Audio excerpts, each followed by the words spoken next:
नमस्कार, मैं भाव्या, आप देख रहे हैं N4 न्यूज भारत। आपको बता दें कि कल 4 जून है। 4 जून भारत सरकार के लिए अहम दिन, या यूं कह सकते हैं भारत सरकार की गद्दी पे जो बैठने वाला है उसके लिए अहम दिन होने वाला है। लेकिन अभी फिलहाल झारखंड में हैं हम, तो झारखंड की बात करेंगे और झारखंड की सरकार की बात करेंगे। लोकसभा का इलेक्शन है, कल रिजल्ट का अनाउंसमेंट होगा कि कौन कौन सांसद बनते हैं, कहां से किसकी किस्मत कहां लेके जाकर के खड़ी करती है। हालांकि बहुत सारे उम्मीदवार निकल करके खड़े हो रहे हैं और झारखंड से एक जो निर्दलीय पार्टी उफान मारते हुए जो खड़ी हुई है झारखंड में, वो है JBKSS, या अब यूं कह सकते हैं JLKM।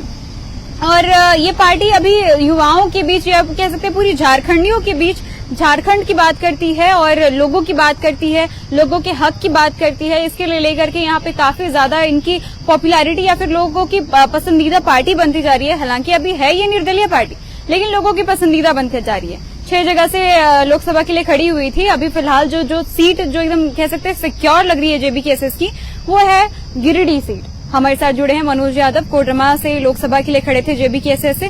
पहले कोडरमा की स्थिति जानते हैं, क्या हाल है कोडरमा का? बहुत बढ़िया हाल है। बहुत बढ़िया। हाँ। क्या लगता है कितना वोट ले आएंगे?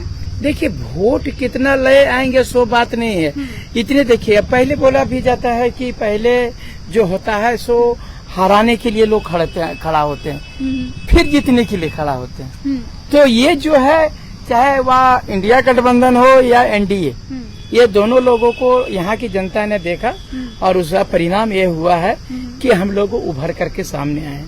क्योंकि लोग अगर यदि यहाँ के युवा हैं, यहाँ जो युवा के गार्जियन हैं, जो भी सब सारे लोग हैं, उन्होंने देखा कि अब ये लोगों से नहीं चलेगा।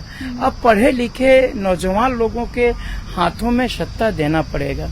ये दूसरी बात है कि अभी जो है जो उन्होंने धन बल का प्रयोग बहुत ज्यादा किया, जिसके कारण अब ये भी हम लोग आप देख रहे हैं कि मैं जैसा कि बता रहा हूँ आज, या आप भी बता रहे हैं कि नहीं गिरिडीह आपका सिक्योर सीट है, या रांची सिक्योर सीट है, या कोडरमा सिक्योर सीट है। लेकिन ये लोग हो सकता है कुछ भी कर सकते हैं, क्योंकि हम लोग अभी राजनीति में इन लोगों के सामने छल प्रपंच में पीछे हैं, धन बल में प्रयोग। एक राजनेता के तौर पे नहीं उतरे हम लोग नहीं, ये वो बोल रहे हैं लोगों की चाहत है। लोग चाहते हैं कि मनोज यादव, जयराम महतो, संजय मेहता, दिस दैट सारे लोग अच्छे लोग हैं। ये लोग आएंगे तो झारखंड का तकदीर और तस्वीर बदलेगा, ये सारे लोग जानते हैं और वो लोग प्रयास भी कर रहे हैं। लेकिन छल प्रपंच हम लोगों को वैसा नहीं आता। ये लोग जो धन बल का प्रयोग करते हैं वो ऐसा नहीं लगता है। रातों रात जो खेल करते हैं वो नहीं आता है, और हो सकता है काउंटिंग में भी खेल करेंगे, वो हम लोगों को नहीं आता है। ये चीज है, हम लोग सीधे तरह से हम लोग जन भावनाओं के मुद्दों को लेकर के, जो झारखंड के मुद्दों को लेकर जो हमारे पास अत्याचार है, हम उसका वह पूरी तरह से हम लोगों ने वो मुद्दा लेकर के लड़ा और मजबूती से लड़ा। इतना तो जरूर बात कहेंगे, हमारी हार भी होगी ना तो वो चर्चा का विषय होगा, क्योंकि ये हमारी हार से दूसरे की भी हार, उससे जो आप पहले बोलते थे ना 4 लाख से जीत गया, 5 लाख से जीत गया, आप लाख नहीं इतनी का अंतर चलेगा। ये चीज जो है उन लोगों को मोनोपोली मैंने तोड़ा है। अच्छा, मेरा दूसरा सवाल ये होगा कि अभी आप लोकसभा का इलेक्शन लड़े, JBKSS कहती थी कि झारखंड की सत्ता संभालेगी, लेकिन लोकसभा इलेक्शन में आप लोग खड़े हुए। आपको नहीं लगता है कि थोड़ी जल्दबाजी हो गई, क्योंकि आप लोग पहले झारखंडी की बात करते थे, फिर लोकसभा आप लोग मतलब कह सकते हैं चाहत बढ़ती गई। तो ये किस चीज की चाहत है, गद्दी की या फिर लोगों का प्यार का? भाव्या जी, अब जैसे आपने प्रश्न किया वो अच्छा है, क्योंकि हम लोग झारखंड के मुद्दों को लेकर के लड़ाई कर रहे थे, उनकी बात कर रहे थे। लेकिन आप बोले कि लोकसभा का चुनाव क्यों लड़ गए? भाव्या जी, आप ही बताइए, अगर यदि मेरा लोकसभा का चुनाव साल 2 साल के बाद होता झारखंड का, तो मैं निश्चित रूप से हम लोग लोकसभा का चुनाव इंतजार करते हैं। लेकिन आप बताइए कि मात्र 6 महीना, अभी आप जून देख रहे हैं, नवंबर में हम लोगों का विधानसभा चुनाव है। अगर यदि हम लोग लोकसभा चुनाव में नहीं जाते तो हम अपने जो भी वोटर्स हैं, जो हमारे वह चाहने वाले हैं, उनको अभी लोकसभा में किसी न किसी के पार्टी से वह जाकर के बोलना पड़ता कि तुम इसको दो, तुम इसको दो। अरे 6 महीना के बाद बोलते ये दोनों खराब है, हमको दो। इस बात को आप पहले बात समझिए। आप मेंटली प्रिपेयर करवा लिए उस पार्टी इस पार्टी, और आप बोलो दोनों खराब हमारी पार्टी, ये कहीं से तुक नहीं बनता है। इसलिए हमने साल 6 महीना पहले से अपने वोटरों को जो है ये खींचने का जागरूक कर लिया कि आप हमको ये देखना है कि हमारे लोग हमारे साथ कितने हैं। ये मैंने ये कहिए नहीं सेमीफाइनल खेले, फाइनल तब खेलेंगे। ये चीज जो है हम लोग कोई परीक्षा बोर्ड परीक्षा होता है तो टेस्ट होता है, प्री टेस्ट होता है, उसके बाद पूर्व परीक्षा में बैठते हैं। तो ये प्री टेस्ट दिए हम लोग, अपने वोटरों को अपने तरह से जगह पर लाने का प्रयास किया, ताकि जैसे देखिए अभी मैंने लोकसभा चुनाव में जब लड़ा तो लोगों का एक बहुत बोले वो जान दादा अबरी जो है न से तो विधानसभा आन हो टोकरी उझल के झाड़ के दे दो, ये कहने को सुनने को मिला ना। अगर नहीं जाते तो हो सकता है उस समय जाते तो अबरी रुको 5 साल के बाद झाड़ के दे देंगे। तो ये आप इस चीज को दूरदर्शी होकर के सोचिए। हम लोग कोई गद्दी व पाने का जो है सो इच्छा नहीं है।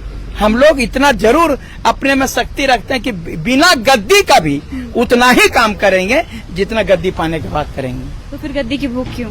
इसीलिए तो बोल रहे हैं गद्दी।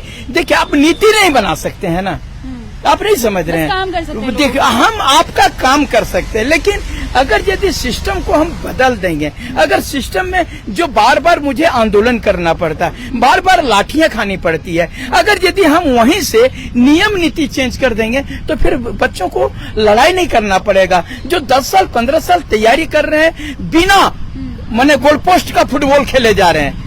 गोल पोस्ट है ये नहीं, फुटबॉल खेलो, पढ़ो रे, लाइब्रेरी जाओ, किस लिए परीक्षा पते नहीं। तो ये चीज आप ही बताइए ना कि अगर गोल पोस्ट यदि हटा दिया जाए और बोला जाए कि फुटबॉल खेलो, स्टंप हटा दिया बोला जाए बॉलिंग करो, क्रिकेट खेलो, तो ये कोई नतीजा नहीं। इसी प्रकार से हम लोगों ने एक एम सेट किया और एम सेट करके ये चीज किया है। और इसमें आपको मैं बता रहा हूँ बहुत जल्दी सबका दुकानदारी बंद होने वाला है। विधानसभा चुनाव आने दीजिए तो। अच्छा, कल गिरिडीह में भी रिजल्ट अनाउंस होगा। गिरिडीह एक काफी हॉट सीट रहा है झारखंड के लिए, और जो एग्जिट पोल निकला है उसमें भी है सो गिरिडीह को कहीं ना कहीं, या फिर कह सकते हैं 1 सीट हटा करके एग्जिट पोल कहा जा रहा है कि 13 सीट या 12 सीट में बीजेपी लीड कर रही है। क्या लगता है कि गिरिडीह में जो क्या लगता है गिरिडीह का क्या हाल दिशा रहेगा? देखिए अभी तक तो हम लोग मान के चल रहे हैं पूरी तरह से, वो लोग एग्जिट पोल वाला लोग जो है और हम बिना एग्जिट पोल वाला है, हम लोग अपने गिन लिए।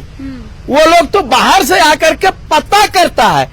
हम घरे हम ही पेड़ लगाए हैं तो हमारे पेड़ में कितना पत्ता है हम नहीं जानते हैं। वो बाहर से आकर के पता कर रहा है एग्जिट पोल वाले, और हम लोग यहाँ के वोटर हैं। इसलिए आपको मैं बता रहा हूँ कि अगर यदि उन लोगों को भी पता चल गया है कि 1 सीट छोड़ करके 2 सीट छोड़ करके, आपको बता रहे हैं अभी भी आपको, आप जो एग्जिट पोल देखे होंगे एनडीए तो 8 से 12 सीट बोलता है, 8 से 12 सीट।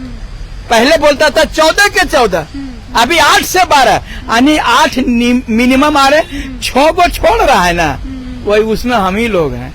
ये चीज जो है वो सही का आंकड़ा लगा रहा हम लोगों का बहुत। अब मैं हम लोगों का ही देखिए परफॉर्मेंस बहुत बेहतर होगा भाभिया जी। अब सिर्फ अब कल का तो इंतजार, हाथ कंगन को आरसी क्या, पढ़े लिखे को फारसी क्या। कल जो सामने में आने वाला है तो आप बड़का बड़का दम्भ भरे, मैं इतने वोटों से जीत रहा हूँ, 14 को 14 हमर है, बाकी सब जनता है ये नहीं है। तो इन सब सारी चीजों को हम लोग रखने का काम करेंगे। अच्छा, अभी आप कोडरमा से आ रहे हैं, अभी हैं हजारीबाग में, जाइएगा गिरिडीह। हाँ। लगभग मान लीजिए 3 लोकसभा आप देख लिए हैं। हाँ। क्या देखे हैं फील्ड में कि 3 लोकसभा का क्या हाल है, जेबी केसेस का क्या हाल है ये तीनों लोकसभा में? आपको बता रहा हूँ यही हाल रहा ना तो ये तीनों लोकसभा जो है अगला बार की जो एग्जिट पोल आएगा ना तो वो लोग जो गिनती करेगा ना, ये 3 को सीधे जेबी केसेस को दे देगा, तकर बाद में बात करेगा उससे। मैं बता रहा हूँ सिर्फ यही नहीं, रांची का भी हाल यही है। मैं कमो बेश रांची, हजारीबाग, कोडरमा, गिरिडीह जो भी है, ये चारों का चारों हम लोगों का अगला लोकसभा में होगा, क्योंकि इसका परफॉर्मेंस हम लोग विधानसभा में दिखाने जा रहे हैं। अच्छा, विधानसभा की क्या तैयारी होगी अगर मान लीजिए कि अगर एक जो सीट सिक्योर लग रही है गिरिडीह की, अगर निकल जाती है, आप लोग बकायदा दिल्ली चले जाएंगे, जेबी केसेस पूरी की पूरी दिल्ली चली जाएगी, क्योंकि आप लोग जिनको अध्यक्ष बनाए हैं जयराम महतो, अगर वो दिल्ली चले गए तो यही कह सकते हैं ना कि जेबी केसेस पूरा उठ करके दिल्ली चली गई। जो आप लोग आइडियोलॉजी है जो लेकर के आए थे, वो आइडियोलॉजी वहां पहुंच जाएगी। तो फिर क्या लगता था विधानसभा का क्या स्ट्रैटेजी होगा, या फिर लोगों के बीच उतरने का क्या स्ट्रैटेजी होगा? क्या जयराम महतो उतरना बंद कर देंगे, सिर्फ दिल्ली में ही रहेंगे? ये कैसे होगा, आपको मालूम होना चाहिए। भाव्या जी, आप बहुत अच्छे प्रश्न पूछ रहे हैं, लेकिन आप बताइए कि वो उत्तर प्रदेश के मुख्यमंत्री सांसद थे, मुख्यमंत्री बने ना, पहले बात को समझिए। मुख्यमंत्री जो राज्य का बात होता है, तो उत्तर प्रदेश के मुख्यमंत्री सांसद थे, उनको यहाँ भेजा गया, सांसद का सीट छोड़े।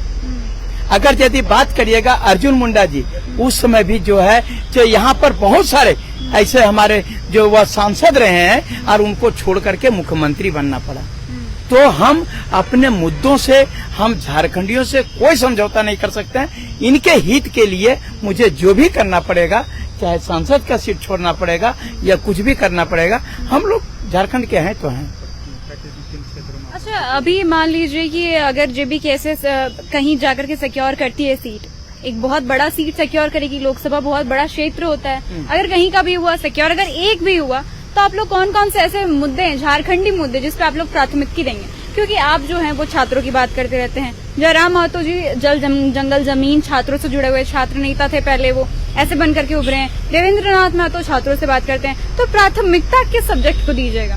देखिए, सबसे पहले हमारी प्राथमिकता है रोजगार, जो कि दोनों पार्टी नहीं करती है। रोजगार की बात, और रोजगार से ही रिलेटेड है पलायन। आप जानते हैं कि यहाँ पर गिरिडीह जिला में और हजारीबाग के जिला, मैंने आप कहीं चले जाइए भारत में या विदेशों तक, तो पता चलेगा कि यहाँ के लोग मजदूर के रूप में, आप दुबई चले जाइए, आप संयुक्त अरब अमीरात चले जाइए, या जहाँ भी जाइए, टावर लाइन का जो काम होता है वो मेरे झारखंडी लोग पलायन करके गए।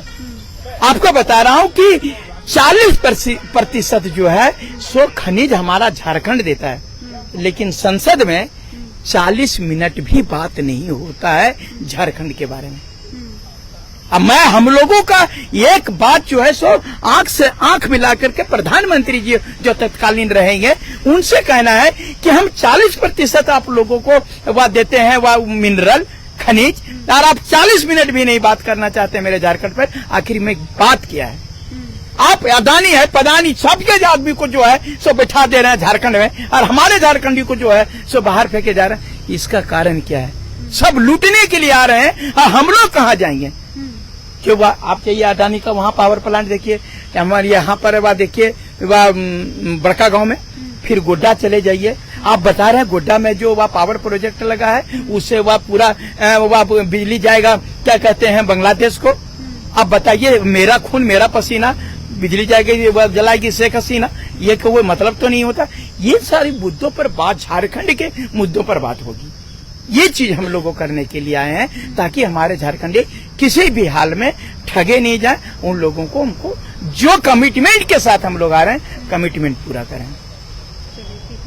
और बताइए कि कल गिरिडीह में अगर निकल जाते, क्योंकि आप भी वहां पर जा रहे हैं, वहां का जायजा लेने के लिए जा रहे हैं, वहां का माहौल का, तो क्या लगता है कि वहाँ का माहौल उसके बाद क्या होने वाला है? फिर गिरिडीह से जो सटे इलाके हैं, जैसे धनबाद हो गया, बोकारो हो गया, कोडरमा हो गया, ये सारे क्षेत्रों में क्या हाल रहेगा? कितना प्रभाव रहेगा जयराम महतो जी का? आपको मैं बता रहा हूँ कितना प्रभाव रहेगा।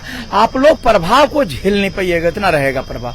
इतना बता रहे हैं ना कि ये जो बता रहे हैं, ये तो अभी झांकी है, पूरा अभी तस्वीर बाकी है। अभी तो आप देख तो लीजिए, हम लोग खाली लोकसभा में आ गए तो सबको पेटगड़ी शुरू हो गया।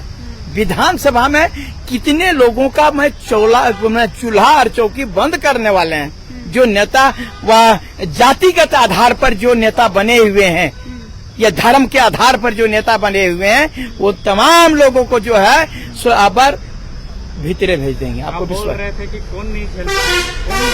कौन नहीं झेल पाएगा तापमान ज्यादा? आप देख तो लीजिए, सबसे ज्यादा जो सबसे ज्यादा दिन झारखंड पर राज किया है, और दोनों जो, लेकिन जो जितना ज्यादा राज किया तो उसको ज्यादा झेलना पड़ेगा।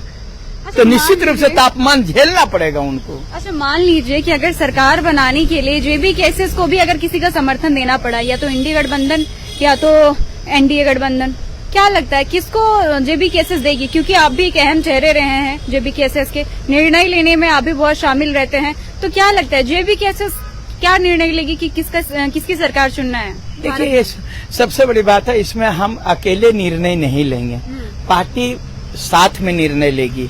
जहाँ तक मेरी विचार जो आप कहिएगा, सीधा बात हम लोगों का एक ही बात बोला, हम इतना जरूर सीट जीतना चाहते हैं क्योंकि हमारा कैबिनेट बन जाए।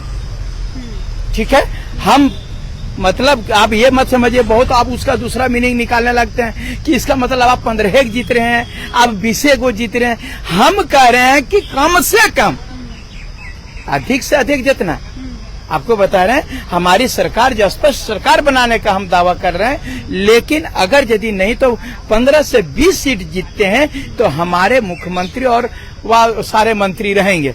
बाकी जिसको आना है आओ, न तो फिर से चुनाव में जाओ, सीधा बात। अभी 4 जून होने वाला है और हर तरफ की गर्मी बढ़ी हुई है, जितना टेम्परेचर है उससे भी ज्यादा तापमान बढ़ा हुआ है। लोगों के अंदर जितनी भी क्यूरियोसिटी होती है, जितना भी कह सकते हैं कि लोग अभी बस जानना चाह रहे हैं कि आखिर एग्जिट पोल पल पल क्या कह रही है, कौन जीत रहा है, कहाँ से सांसद कौन बन रहा है, किसकी किस्मत कहाँ ले जा रही है।